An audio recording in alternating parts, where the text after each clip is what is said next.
ఒక అపార్ట్మెంట్ కొనుక్కుంటే దానికి సంబంధించి లక్షల రూపాయలు అదనంగా రిజిస్ట్రేషన్ ఛార్జీలు కట్టే పరిస్థితి వచ్చిందనేది నిజం. ఇది మీకు సపోర్ట్ చేసే మీడియా ఉంది కాబట్టి ఇది అద్భుతం, అమోఘం, ఇలా పెంచడం అనేది ప్రజా శ్రేయస్కరం. ఇంకా రంగురంగుల సినిమా చూపించగలుగుతారు. మేమేం చెప్తున్నామంటే అసలు మీరు గత 8 నెలలుగా పరిపాలన చేస్తున్న తీరు చూస్తే the most failure tenure of Chandrababu Naidu. 4 దఫాలు ఆయన ముఖ్యమంత్రిగా పనిచేశాడు. ఇప్పుడు ఫెయిల్ అయినంతగా గతంలో ఎప్పుడు ఫెయిల్ అవ్వాలి. మేబీ దానికి కారణాలు ఏంటనేది ఆయనకే తెలియాలి. ఈరోజు మొన్న ఎప్పుడో నేను చూసా, ఆయన నీతి ఆయోగ్కి సంబంధించిన రిపోర్టు మీద ఒక లెక్చర్ ఇస్తూ దాని మీద చెప్పాడు, రాష్ట్రం అంతా దివాళా తీసేసిన పరిస్థితి ఉంది, ఇప్పటికిప్పుడు పథకాలు ఇవ్వలేం, దీనికి చాలా చేయాల్సి ఉంది నేను అని 7వ తేదీన, ఈ నెల 7వ తేదీన చెప్పాడు. ఆయన ఏం చెప్పాడు? అభివృద్ధి చేస్తే సంపద సృష్టిస్తాం, సంపద సృష్టిస్తే ఆదాయం పెరుగుతుంది, ఆదాయం పెరిగితే సంక్షేమం పెరుగుతుంది, సంక్షేమానికి డబ్బులు వస్తాయి, ఇలాగేదో మోర్ మనీ, మోర్ క్యాపిటల్, రకరకాలుగా ఏదో చెప్పుకొచ్చాడు. మేము అడుగుతున్నాం, మీరు ఇచ్చిన ఒక నినాదం మీకు గుర్తుందా? పూర్ టు రిచ్ అని ఒక నినాదం ఇచ్చారు, గుర్తుందా? ఎలా ఇచ్చారు ఆ నినాదం? మీరు సంపద సృష్టిస్తాను, ప్రతి ఒక్కడిని కుబేరుని చేస్తాననే కదా ఇచ్చిన నినాదం అది. ఇవాళ ఏమైంది? సూపర్ 6 ఏమైంది? మీరు ఇచ్చిన హామీలు ఏమైనాయి? ఎప్పటి మాదిరిగానే గాలి కొట్టుపోయిన గాలి మాటల్లాగా నిలిచిపోయినాయి. ఎవడైనా అడిగితే కేసులు పెట్టే పరిస్థితికి వచ్చారు. పాపం కొంతమంది యూట్యూబర్ల మీద కూడా ఇవాళ కేసులు పెట్టే పరిస్థితి వచ్చింది. ఎన్నికల ముందు ఈయన ఎన్నికల ప్రచారంలో చెప్తూ ఉండేవారు చంద్రబాబు నాయుడు గారు, మూలనున్న ముసలమ్మ కూడా బటన్ నొక్కుతుంది, అదే పెద్ద గొప్ప బ్రహ్మ విద్య అని. నిజమే కాబోలనుకుని జనం కూడా ముసలమ్మని నొక్కితే ముసలోడైనా నొక్కుతాడని చెప్పి వేశారు. ఏమైంది? బటన్ ఎందుకు నొక్కలేకపోతున్నారు? ముసలమ్మ నొక్కుతుందనే బటన్ను మీ ప్రభుత్వం ఎందుకు నొక్కలేకపోతుంది? ఆ రోజే జగన్మోహన్ రెడ్డి గారు చాలా స్పష్టంగా చెప్పారు, చంద్రబాబు నాయుడు గారు ఇచ్చిన హామీలని అమలు చేయాలంటే ఏడాదికి 1,65,000 కోట్లు కావాలి. నేను ఇవాళ ఇచ్చే పథకాలే 70,000 కోట్ల రూపాయలు అవుతోంది. ఇంతకు మించి ఇచ్చే అవకాశం ఈ రాష్ట్ర ఖజానాకి లేదు.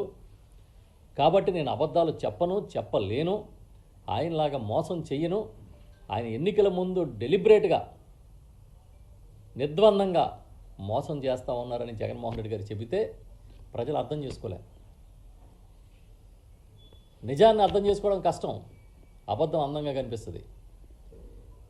ఇవాళ ఎన్నికల ముందు ఏం చేశారు? ఎన్ని అబద్ధాలంటే రోజు వండి వార్చడమే. ఒక నడిచొస్తున్న అబద్ధంలాగా తెల్లారి లేస్తే అబద్ధాలు వండి వార్చి జనంలో పంపించి ఇవాళ అధికారంలోకి వచ్చారు. కానీ ఎన్నాళ్ళు మీరు అబద్ధం బతుకుతారు? ఏదో ఒకరోజు బయటకు వస్తుంది కదా. మొన్నే అమిత్ షా గారు వచ్చి ఈ రాష్ట్రానికి మేము వచ్చిన తర్వాత 3 లక్షల కోట్ల రూపాయల సాయం చేశామని చెప్పారు. సంతోషం. చంద్రబాబు నాయుడు గారు వచ్చి 1,19,000 కోట్లు ఎంతో అప్పు చేశామని చెప్తున్నారు. ఇంకా సంతోషం. అంతా కలిపి 4,19,000 కోట్లు అయింది. అంటే ఇంచుమించుగా 8 నెలల కాలంలో 4 లక్షల కోట్లు అంటే నెలకి 50,000 కోట్ల రూపాయలు ఏమైపోయినాయి? జగన్మోహన్ రెడ్డి గారు ఉండగా సంక్షేమం అని చెప్పి ప్రతి ఒక్క అర్హత ఉన్న అకౌంట్లో డబ్బులు వేశారు. మీరు ఎవడ అకౌంట్లో వేశారు? మేము సూటిగా అడుగుతున్నాం. పారదర్శకంగా ఇదిగో కేంద్రం ఇచ్చిన సాయం ఎంత, నిజంగా అమిత్ షా గారు 3 లక్షల కోట్లు సాయం చేశామన్నారు, దాని లెక్కలు చెప్పండి.